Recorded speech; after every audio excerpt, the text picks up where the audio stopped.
What's up, everybody? BobbyFi with Sheets here. We're just going to go through things. It's pretty calm because we don't have till 7:40 till any game starts. No, it's Mega 8. Oh, Mega 8's for the baseball. 777 on FanDuel. Yeah, so we're just talking through like a few of the things. Like we're still trying to deal with our Survivor thing, and we're trying to pick a team for our Survivor pool, and we are going to talk NBA and MLB. And to be honest, I'm not thrilled with some of the. I mean, we're getting the Monday lineups already in the MLB, and you're getting good players who are resting. So it's going to be interesting to talk through it. It's just not the teams I really wanted to stack really put out their, I would say, their C lineups or B or C lineups, however you look at it. And I just feel a little bit nervous about trying to stack those teams in those situations. So I might be leaning, we'll get into MLB later, but I'm going to be probably leaning a little bit more towards the Dodgers. Towards the Rockies, actually, than I was planning to initially. Yeah, I was really hoping that you could give me some like big take here because I kind of need one. For the baseball? Yeah. Well, I mean, my other takes are pretty big. I mean, nobody's going to play. No, I don't think anyone's playing St. Louis and Texas. That's true. Texas, all right, screw it then because I still think they're going to get owned. But okay. No, they will. What's weird is that's what even bothered me more about the Well, I lost you. Lineup. Are you here? I'm here. What bothers me more about Texas's lineup is that I actually think because of the pricing that they're going to be more owned, but I don't think like it's going to be anything crazy significant. Jonah Heim, because he's batting fifth, is going to be really popular. Jankowski might get some ownership because he's 2,800 batting second. Josh Smith will be lower owned because he's further down the line order than they thought. And I think Nate Lowe will have a little bit of ownership. I just think like everybody's going to be like in that 10%-ish range, which I'm happy to embrace on what's now an 8-game slate. And I think with St. Louis, I don't think you have anybody getting owned. I don't mind taking them as maybe more of a mini stack because they don't have Goldschmidt in the lineup tonight, which I really don't like. And also it makes everybody platoonable. Like everyone can basically be pinch hit for. That St. Louis, they're going to be like 0%. I like it though. I still like it, and no matter what, I will be playing St. Louis as complementary spots in a lot of my stacks. What are your thoughts? Like I think there's an argument to be made for like Milwaukee, but I think you're talking about similar ownership to and similar ownership and a stadium downgrade compared to Texas. Atlanta is the one I didn't get. You know what? That's probably the right answer, Sheets. Like we probably should when we run Atlanta earlier was looking like they were going to be more owned, and for one reason or another, they just sort of haven't been in. It might be because on DraftKings, just the pricing is hard to get in if you want to play DeGrom. But man, you could play the bottom, like play the Eli White and Kevin Pillar at the bottom of the order at no ownership. And those guys are 2K and 2,200, and maybe you can. I mean, you also got Ozuna at 2,600. So Atlanta actually has like they're just cheap in the outfield, which is unfortunate because that's where you can usually find good bats everywhere. And they're the bottom of the order, but maybe using two of the cheap outfielders with Acuna is something that you could do against Weathers in San Diego. Not great hitting weather, another big stadium downgrade, which is not my favorite thing, but that's something that I think that makes some sense. I think the Cubs make some sense, but I personally am still siding with the Dodgers. I'm going to stick with what I would do. You know what? I'm going to go with. I think I'm just going to go with the Texas. I think I'm just going to do it with the Dodgers. No, the Texas. Texas, yeah. I like Texas, the Dodgers, St. Louis, and then you build those. You build out any of those teams, and then you get the what looked like it was going to be low on Colorado is now not going to be so low on, which not really shocking. I was kind of shocked. I think they're going to be the same as Pittsburgh. I think Pittsburgh will be more owned for what it's worth, but I like Colorado. Yeah, maybe they will because they have some cheap spots. But guys like it's still not like that astronomical number that I'm not comfortable with. You know what I mean? Yeah. So maybe not the full stack, but like you play them, play Colorado with Atlanta, play Colorado with the Dodgers, play Colorado with St. Louis or Texas is those would be the teams. And in those cases, I might be using just a 3-man from Colorado, not necessarily a full 5-man. but use maybe the Colorado 3-man instead of the 5, kind of like that. I have some 4-2-2s with 2 Pittsburgh, 2 Colorados on FanDuel, where I'm playing like guys like Austin Barnes at first base and getting kind of weird with it. There's no such thing as a revenge game for a hitter, BBF. I know you're joking. But yeah, that doesn't exist. So I presume we like DeGrom and what's his face, right? And Burns. Yeah, DeGrom and Burns certainly make sense. But my biggest buy-in, I have Flaherty and Burns. Okay. On DraftKings, on partly because I'm only using DeGrom on FanDuel. I'm not even using any other pitcher. So I'm sort of that's sort of the reason why I'm willing to go with more Flaherty. I also don't expect Flaherty to be particularly high owned. Allows you to do a lot of things. I think he's a high upside with some downside pitcher, but I like the idea that he's facing a team he doesn't face regularly. And he's had some tough matches. I mean, he's had to face Toronto, and people were talking a little bit about regression. How can you tell? What do you look for? Because a lot of guys are saying Flaherty's regressing. And I just said anybody who says Flaherty's regressing is completely full of shit. They're just completely making things up. He only pitched 9 games last year. So what's he regressing from? And over the last 3 years, he only pitched 35 games the previous 3 years. So there's no real room for regression. And also, he wasn't good last year. He was good the year before, and he didn't pitch much the year before that. So there's not really anybody who's saying that is not really doing anything. He's also his strikeout numbers. The people are saying his strikeouts are down. I'm like, well, he's pitched 15 innings, and they were against Milwaukee. That's not no excuse. That's a team you should strike out. 1 at Colorado and one Toronto is not going to keep me afraid of a guy that his strikeouts are going to go away because he faced those teams. Not at all. So he's my other guy that I'm using. I really only am using 4 pitchers though. Like, were you able to find anybody else who made it? Like, I know people like Javier. I'm not doing it against Toronto. He's good against righties, so I understand it. I still don't like to take pitchers against Toronto. Yeah, I got a couple of things. I mean, you got your Wisniewski. I did not that much though. At the end of the day, I didn't need him. I don't think. I played like 98% DeGrom, and then like 60% Burns, and then I got sprinkles. Some Javier, I actually have a couple of Flexens just to save the money. Mm-hmm. Some Wisniewski's, a couple of Flaherty's. I even have like a Merrill Kelly or 2 just in there. With this hashtag no hit upside, whatever. Right. But it's DeGrom and Burns. Yeah.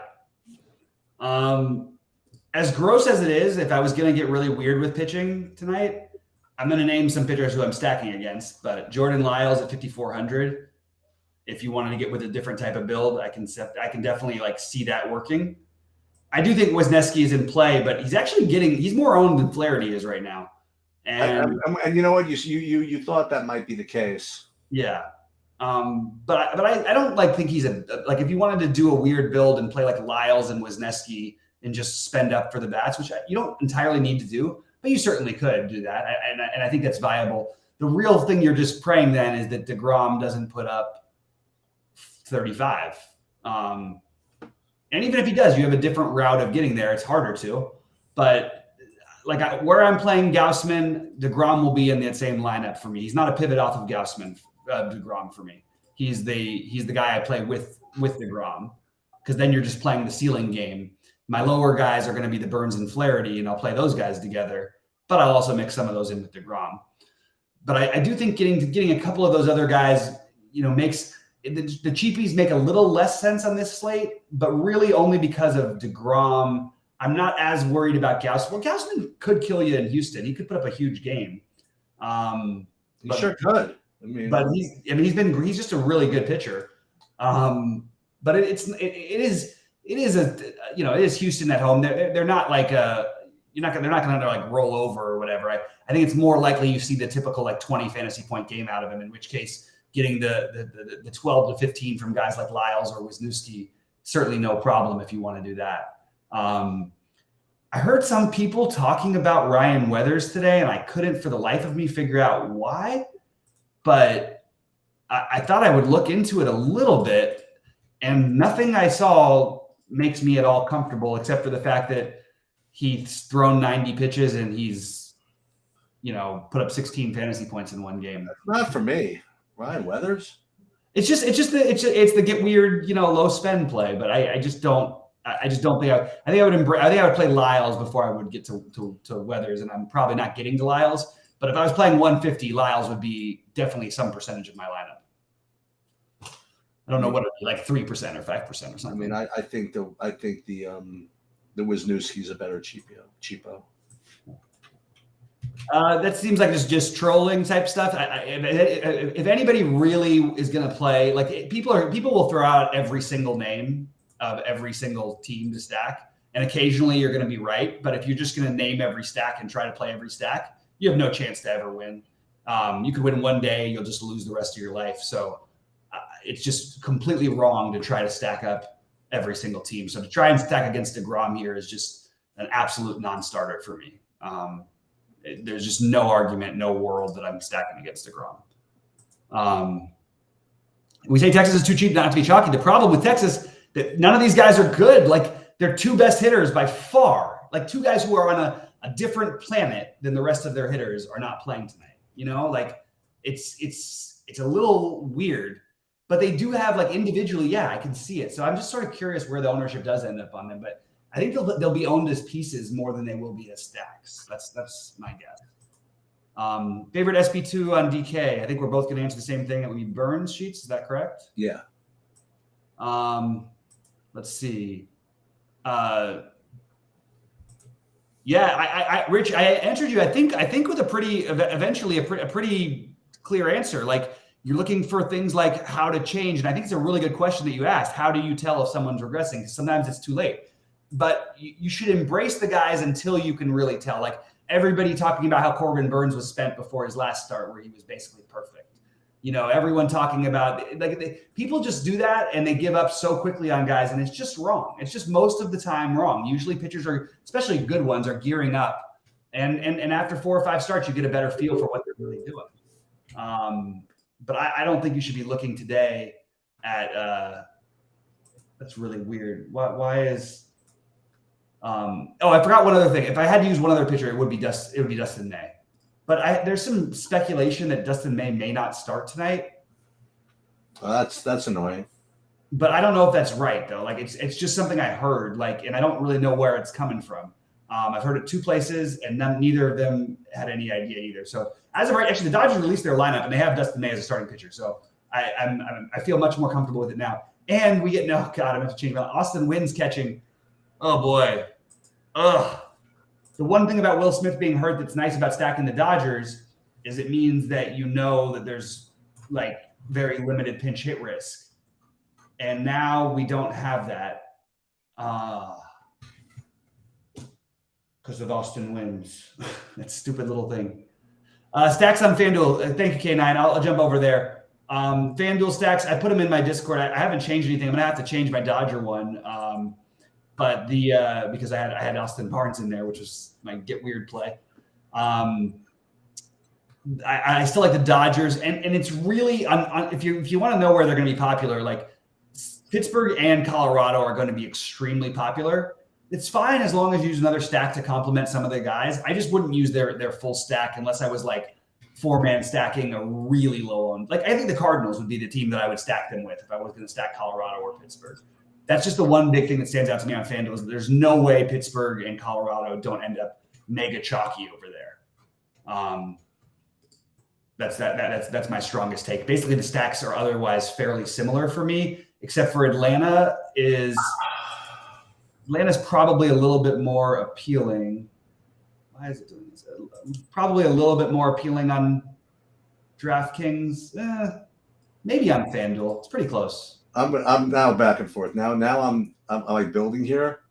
Now I'm back on Milwaukee. Yeah, well, I have no problem with that one. I didn't get to them, but I'm totally cool with it. Yeah. You can't even play the Dodger catcher on FanDuel. Oh. Well, rebuilding time on FanDuel for me after we're done. What else do the Dodgers have in their lineup today that I may have missed? Wait.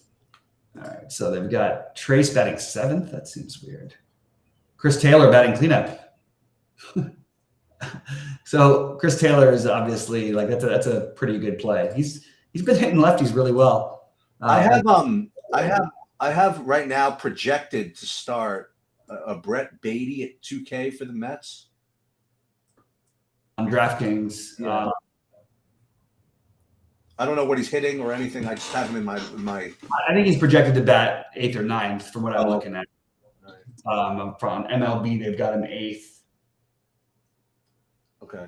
I don't know why. Like, they could lead him off because Nimmo struggled against lefties, but it would be really weird. I'm sorry, but it's not a lefty. I don't know why they would do that. Like Nimmo and Marte and Lindor would all have to be out, I guess. So I don't think there's any way that happens. Yeah. I mean, it would shock me if it did, but I guess it's possible. I'm totally confused by that. maybe though. Hopefully we'll have a lineup before lock. We certainly will before things lock. Good is a very strong word for how Ryan Weathers looked against the Mets BBF. Like, I don't agree with that at all. I just think that, like, just because a guy gets the BABIP on his side doesn't mean he's a good pitcher, and doesn't mean that should be the expected result. If you guys want to do it, I think go ahead. There's no way I'm going to co-sign playing Weathers against Atlanta tonight. I'm not going to co-sign that either. Yeah. And, you know, he just because the guys hit line drives at people, I'm not going to start doing that. He's actually hasn't faced more than 20 batters yet. And he may not have given up much. There's like no strikeout upside against a team that just is loaded with righties that can pummel him. I just don't really see why we would do that.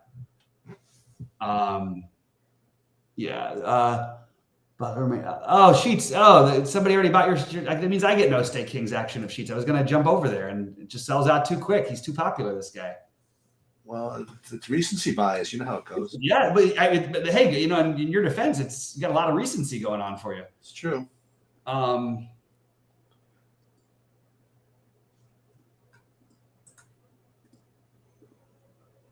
This is Andrew Hollenberg. I've never seen that one before. I've got to follow up with them about some of our guys who have been posting packages. Make sure that they're under us, because they better be. Oh, okay. Thoughts on the Cub stack? I think they're viable. I have them rated 6th, but I don't think I'm getting to any of them. I'm totally cool with it. It's just, again, we go through like in the park thing and everything. Like, it's not like Wrigley can be a horrible hitter's park or a great hitter's park. It's Oakland in 54-degree weather, so I just can't. It's hard for me to get too excited about it. But you know, like, I'm actually curious how they're going to shake their lineup out a little bit too, because you're probably getting Bellinger at the bottom of the order, if at all, playing against the lefty. Against that clown? The Cubs are really expensive. Happ is 49, Swanson 56, Horner 39, Suzuki 451. Wisdom has come down to 3,900. I'm okay with it. It's certainly not what I'm doing, but I'm totally okay with it. I think now that I look, I have him 7th, and but my 1 and 2 for getting different stacks are kind of changing a little bit, because I don't love what Texas rolled out. I still like them, still going to play some of them, and I don't love what the Cardinals rolled out. So yeah, there it is. All right. Oh, that's the Mouse Rat. All right, cool, man.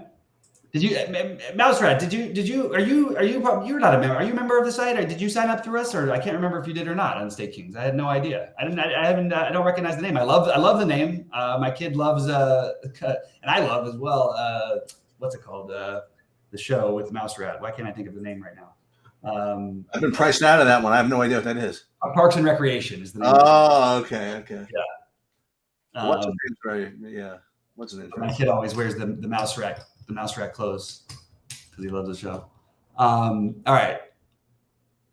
Yeah, I hope Sheets kills it tonight. I hope I kill it, and then we can talk some NBA, because that's probably, a little more interesting, and we have a lot of time left in baseball before it starts. So maybe we jump over to NBA whenever you're ready, Sheets.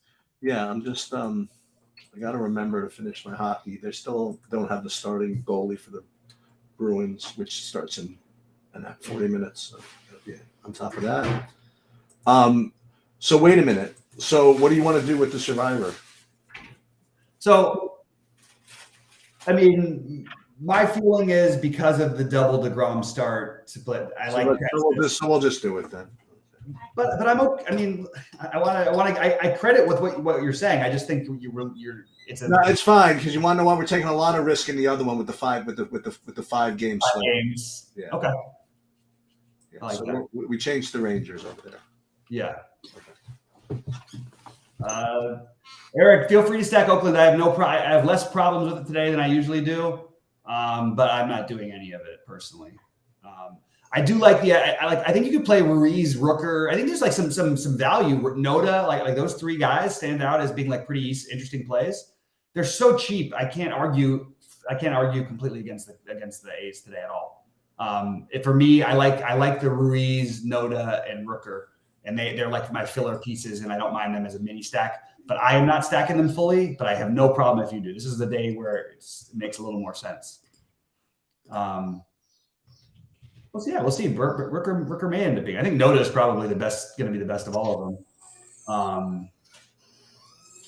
We'll see. All right, but to talk a little NBA because I tried to figure some ways of getting some things in, and I think there's a lot more viability. If you do, I think you have to sort of take a stance of what do we think happens in the Philadelphia. If you think that game stays close, I love the idea of playing the mid-tier guys in the Golden State-Sacramento game with either Embiid or Harden and Bridges or Dinwiddie.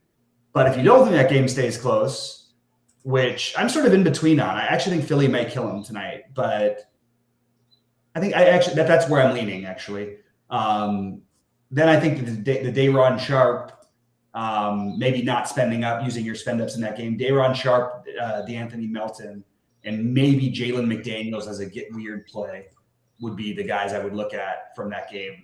I still think Royce O'Neal is in play at 4,400, even in a potential blowout. And I think Seth Curry is a really interesting large field tournament play. Seth Curry. I mean, look, like you're just trying to find ways to get different, right? Like, there's a 3,200 guy who, is familiar with Philly. He played 16 minutes in the last game. Maybe you get up to 20 minutes in this game. You're going to need him to hit some threes, but he certainly can do that. Maybe at 3,200, he's a guy you could consider using.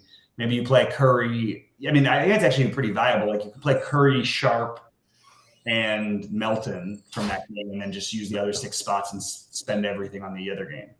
That's an interesting way to go. Anybody else need to take that gamble with me? No. Yeah, I'm open. Really open to anything. Let me see. Let me just start with the Sabersim build, and then I'll see what I'm getting.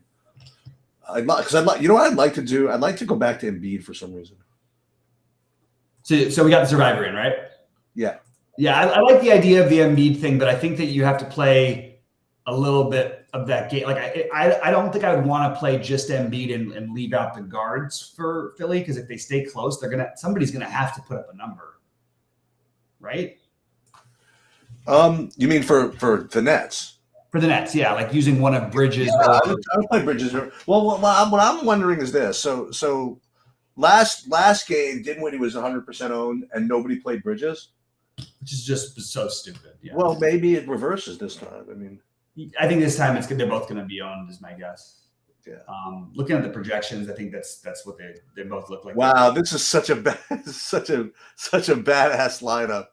The first line of the Sabersim build for me, I can't really say exactly what it is, but and usually Sabersim doesn't build like stuff I would put in like the 555, whatever. Mm-hmm. But if you just played like Dinwiddie and Embiid from that game, what's wrong with that? Yeah, nothing. And then I get all that stuff from over there.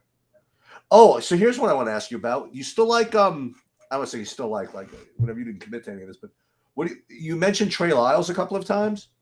Yeah, he played really well the other night, and it's not like a series that you'd think would lend itself to him playing well or getting a ton of minutes, but probably like he was like no ownership the other day. Now he's looking like he's going to be 20 some odd % owned or something like that. Maybe not quite that high, but I think I actually think that the more I thought about it, I think Davion Mitchell is the value guy I would take more of a gamble on, because I just don't see why Lyles played quite as much as he did, to be honest.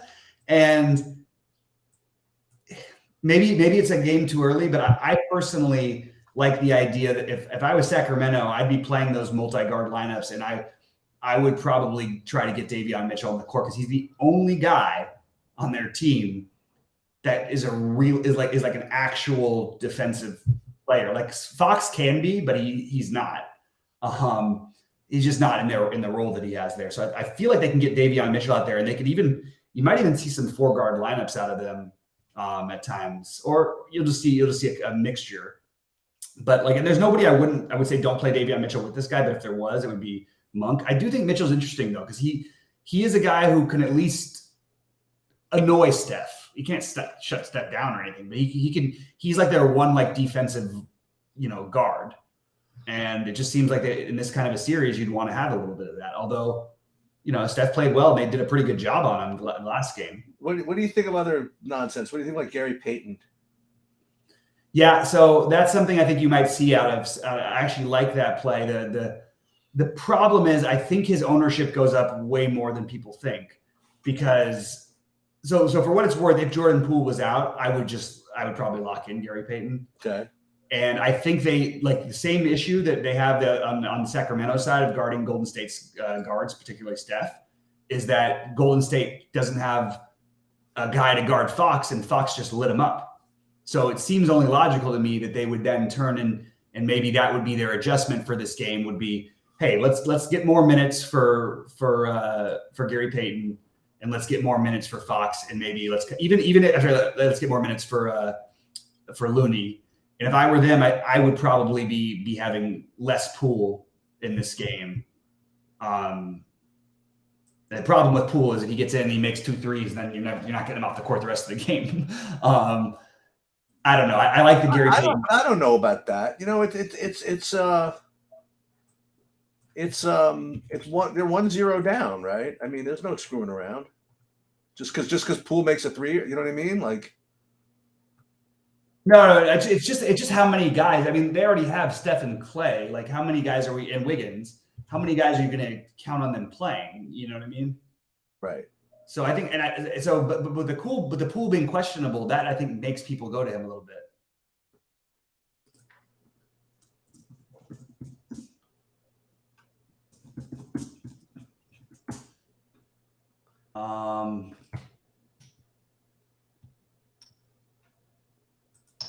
I also Wiggins gonna be popular. I'm trying to think about so in terms of prioritizing. I like in terms of who I actually want to play. I definitely want to get focused on the Sacramento Golden State game and as the bigger game. Nothing shocking there. Again, you're going to get the incredible projection out of Kevin Huerter, which look, I'm totally fine with playing Kevin Huerter. I love Kevin Huerter in real life as a basketball player, but I don't know that that's like the best thing to do at that ownership. And I think it's going to be the same again. I think he and Monk are both going to be extremely popular.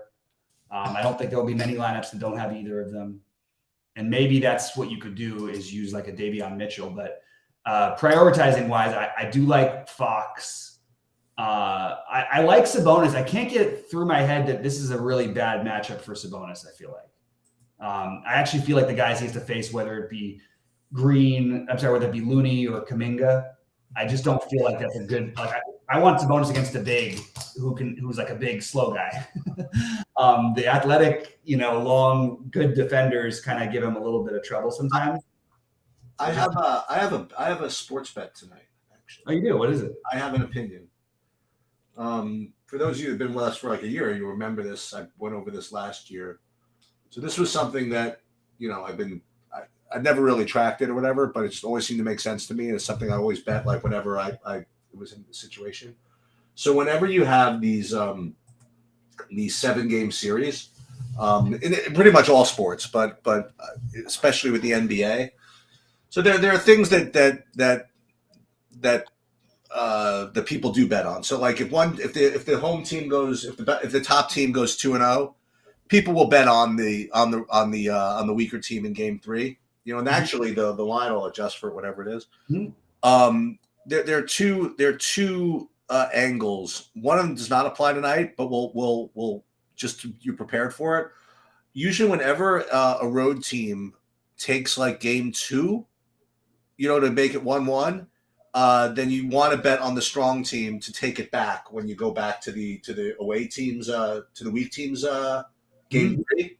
But that's not this one. So what this one is that whenever you have like a favored team, like a real one team is definitely stronger than the other one, and game 1 is a very nice, chilled, like kind of like easy win, that there's a very natural presumption of like the stronger team to think, okay, this is chilled, it's totally easy, just like we thought. And to play the away team in game 2 is usually a pretty good bet. So I like Brooklyn tonight. Plus the 100 points, whatever that is. So I am betting it. So just to let you know. All right.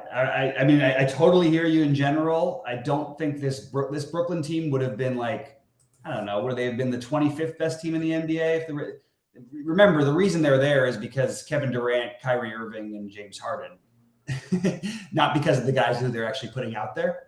Yeah. So I just think I think this is I just figured that the line's probably efficient at plus 10, whatever it is. But I'm playing on Philly to have like a little bit of a letdown. Yeah. So I will.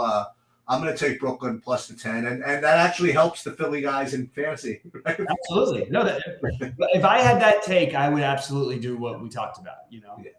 I don't have the same take. I didn't bet that. I'm not betting Philly to cover because it's too easy to backdoor cover 10. But I like the over in that game actually, which actually is not conducive to a blowout. Usually it's the opposite. And I like the under to go the other way between Golden State and Sacramento. And I think that I like the Warriors a lot. Okay. And makes me nervous because the Kings are pretty awesome, but I really like the Warriors. And if the Warriors lose this game, I will still bet the Warriors to win the series. I just think that it's the games are really close. That maybe I'm giving too much respect for the past. I just think that the Warriors will find a way to get it. So here's another guy that you mentioned. I just want to tell you these are guys that see. This is what I did. I used the Saber sim. This is for my MMA stuff. I used the Saber sim build, and then what I did was I didn't lock anybody in. I bid like max 70%, and then what I did was like all the guys that we kind of talked about, kind of threw in. I put minimum 15%. So I put minimum 15% on Davion Mitchell, minimum 15% on Day'Ron Sharp, minimum 15% on Keegan Murray. So just like, I got the other guy I got to do. Sorry. So Steph Curry, right? So not Steph Curry, Seth Curry. So here you go.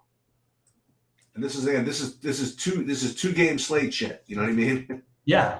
That's what you got to do. And the thing is, like, if your guys get you 12, there's not only no complaining, you're totally fine with them getting you 12. Isaac Okoro with 12 and a half fantasy points was on every winning lineup the other night.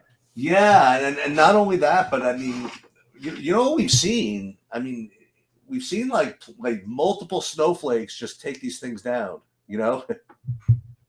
Yeah.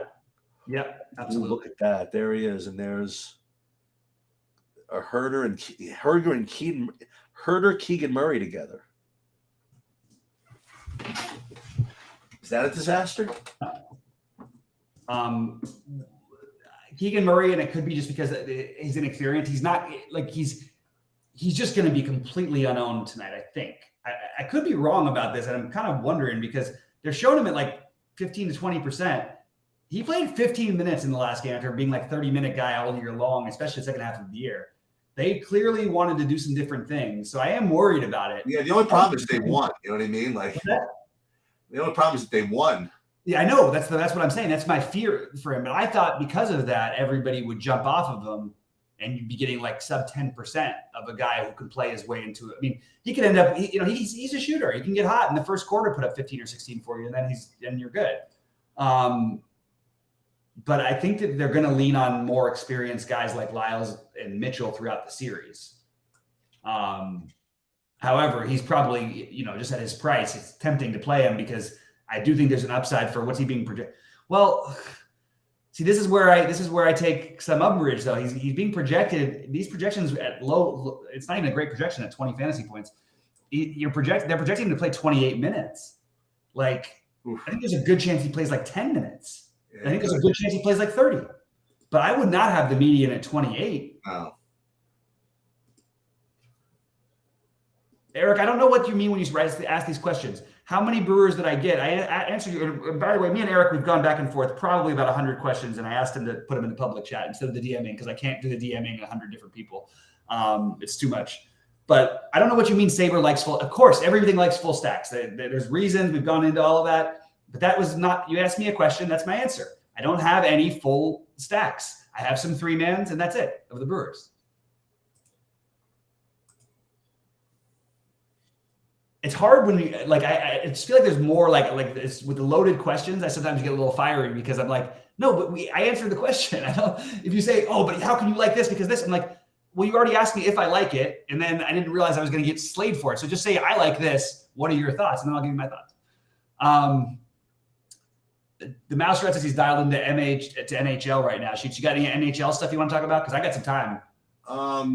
Let you talk away if you want to. Yeah. So here's the thing about the NHL. Here's my take: is that I did a quick video on this. Is that if you could get in, if you can get Boston in, I would get them in. Boston has basically spent the last month of the season in cruise control.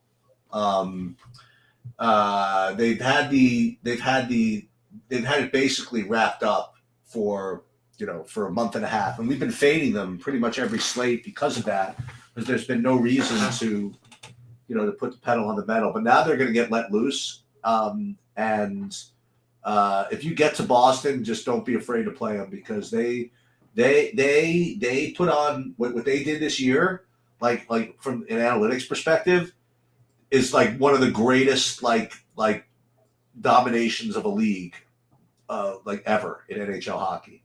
And they even talked about this on one of the other shows today, like all the different matches. I think on the Awesome show, like all the different ways that they just dominate everybody. So I have no problem playing a bunch of them. And the other thing I would say is that I also don't think I want to play either of the Boston goalies, because I don't know what the other team's even going to generate in this game. So that's my take. I'm not playing Boston goalies. I'm playing my fair share of Boston, and I'm also playing my fair share of Carolina and the Kings. That's my overall take. What am I doing with Jordan Poole? That's a question I have for myself. You're multi-entering, so for me it was just I just didn't play him because I didn't get to enough lineups anyway. But what this will mean is that I'll be late swapping. That's what's gonna happen. Yeah. I'm gonna see what's going on. I'll still stand by that he probably plays, and that I'm not sure that he's still in play for me anyway. I mean, he's in play for all the time, but I just don't think that's like a priority. It's not like Golden State went, oh, why can't we score against Sacramento? Well, let's get more Jordan Poole minutes out there. No, they need to stop some people. And he is an epically bad defender. Who? Jordan Poole. He is. What's weird is he's become a good defender and he legitimately is, before anybody comes after me, is Steph Curry. Dude, Steph Curry's awesome. Steph Curry's a great defender. Yeah, I think he's a very good defender. He's not going to shut down laterally some of these guys, but none of them can guard each other anyway. He does as good of a job, and he gets in there and he gets his fingers on passes, and he gets in the way. By the way, there's a whole thing going on about whether or not to limit, and I think it's a great idea. I think what they should do in the NBA is eliminate the charge on it on anything where their players jumping. I think it's got to stop, because you just lost. You're going to step in his way, you mean? Yeah, the step underneath him. John Morant might be done for the season, and therefore the Memphis is done for the season probably because of what happened with him yesterday. Same thing with Giannis. And I also don't like that kind of defense anyway. It's so stupid to me. Just like I like when guys take charges when they're like real things, like a guy's out of control or something. I just think when always trying to step in front of somebody instead of actually guarding them is just annoying. And DK Cash, to answer Mark's question, which I would certainly not be playing Cash this time of year in the NBA. I guess in the playoffs it's more predictable, so you could do it. I don't know. I never really appealed to the Cash thing to me, which probably it should have because I did okay. But Embiid, I would definitely not be playing Sharp and Cash. So Fox and Looney would be the answer for that one. Sharp is a GPP guy for me. Definitely would not play him in Cash. Okay, what else have we got? I'm here until 4 or 7 Eastern, so I just got to build my lineups after that because I definitely want to make some changes.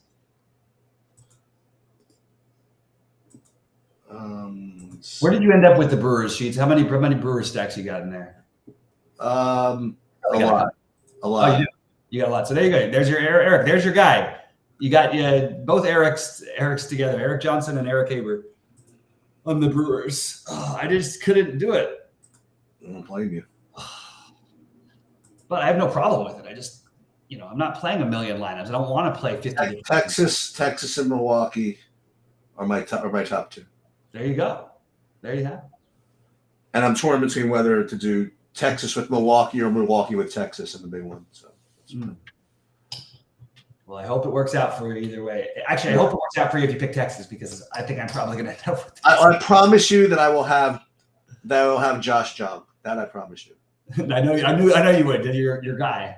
He's 3,600 and he's, you know what I mean? Like he's hitting fourth. I know. And unfortunately, I'm probably going to end up having the Travis Jankowski chalk. I mean, like the problem with the Texas thing. What is up with this weird projection for? Why is Batty projected like the best player? I don't know. I just don't. All right, but he's probably not even going to play. I mean, like he might not even play. Yeah, but he's not going to get on it anyway. I don't think anyway.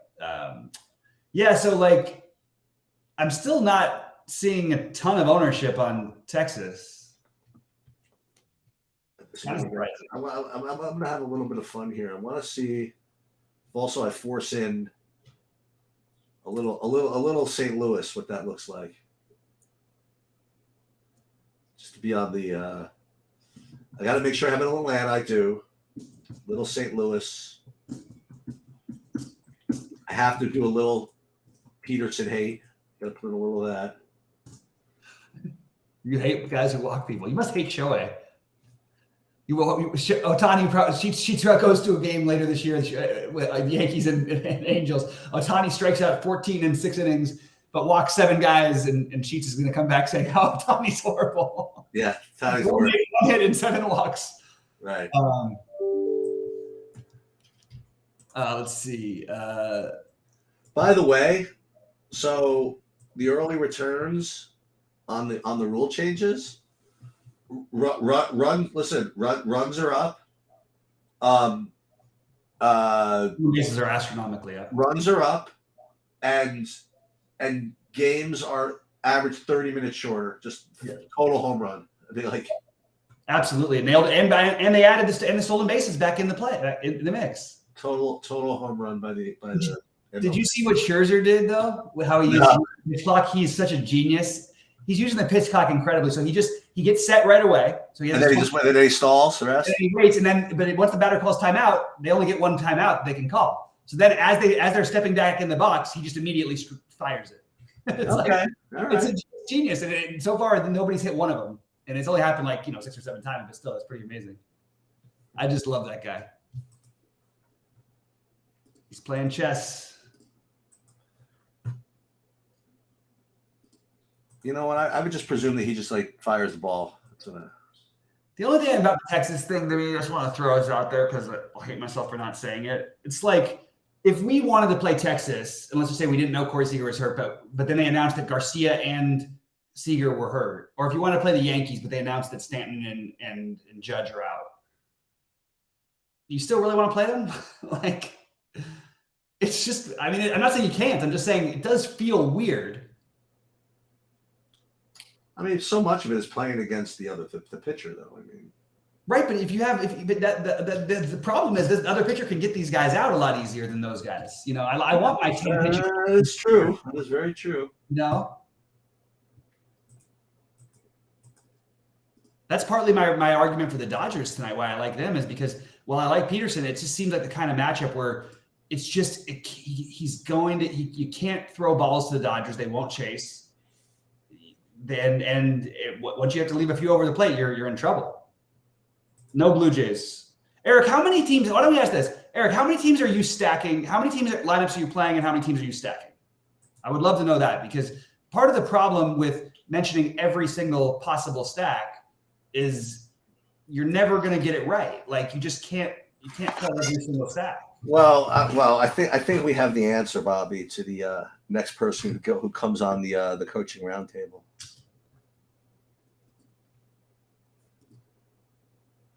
What's that? I think we have to have Eric Johnson. Oh, I love it. He'll definitely be entertaining. 22 lineups. So you should be stacking like four teams maybe at the most. That's what I would say.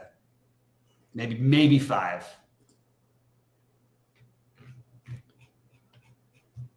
Nobody cost you, Mike. You cost yourself money, and we also know that you are from the Run Pure craziness. What happened? That crazy guy who stalked us. I don't know how they do it. They just changed like one letter in their thing. And wait, what are you talking? What just happened? He just popped back up in our chat. That horrible guy from before, and he said something not nice. He always says things not nice. He said you guys are wrong about what you said. He always says that. That's always his first thing, and then he says you cost me money the other night because of what you said. I probably cost myself money by what I said. And nobody, if you ever think someone else cost you money, that's ridiculous. You're making a decision. How much Blue Jays do I have, Eric? I have to say more than I should. How about that? You do? Nice, Sheets. I like it. I do. My way of playing the Blue Jays, I guess, was just skipping Javier, but I didn't get to the Blue Jays. Yeah, well, Sheets. How about this? Here's it's 40. Now again, when I say 40%, I guess some can be 2-man. You know what I mean? But this is 40% Texas, 30% Milwaukee, 26% Toronto, 16% Dodgers, 16% Cardinals, and then 14% Atlanta, and everybody else under 10, including Coors. And there it is. So see what happens. But you know what? The fact that I have like so much like DeGrom and Burns, I mean, I think that's the right way to play. You know what I mean? Like, you play DeGrom, Burns, and Pittsburgh. I mean, what do you have to be perfect? Right. And I mean, look, it's not like a sure thing that Burns is going to go out there and do it. At all. This is not an easy team. I usually am a big Jays when they're unowned person, but I just couldn't get there today. I think I have a little too much respect for Javier, if that's possible. Yeah, I have a lot. I have some recency bias in this one. Javier cost me money, so I have to force revenge. You gotta get him out of there. Oh man. I'm trying to see if he's got something. Yeah, he got hit pretty good last time out against Pittsburgh. Sure did. Against Pittsburgh. Why can't you play the Blue Jays? I can't get it. Something like that, right? Yeah. I just don't think you want to try and go like you said. Sometimes it's going to be just 2 or 3 man, but I just don't think you want to make like when you're playing like if you're Eric, you're playing 22 lineups. Lucky number, like love the 22, but I just don't think you want to go like have more than like 4 or 5 main stacks. Like I just think if you play 20 lineups and you play 15 different teams, you just have no chance of winning. I really believe that. Like you might have a chance that one night to do something, but you'll just be a hugely losing player in the long run.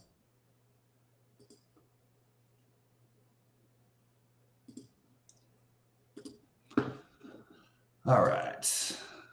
I do like Dustin May a little bit. Yeah, I think he's the 5th pitcher I would consider.